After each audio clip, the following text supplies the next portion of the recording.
আপনি কি বিশ্বাস করবেন?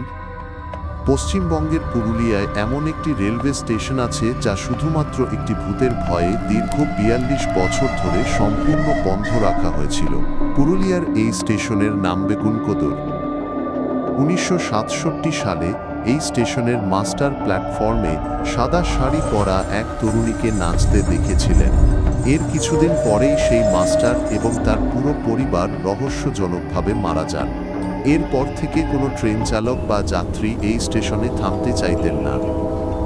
বলা হয় ট্রেনের গতি বাড়ালেও সেই রহস্যময়ী তরুণী ট্রেনের সাথে পাল্লা দিয়ে দৌড়াত।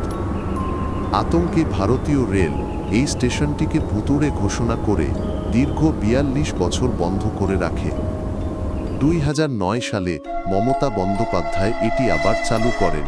আপনি কি রাত কাটানোর সাহস পাবেন এই স্টেশনে? কমেন্টে জানান আর সাবস্ক্রাইব করুন।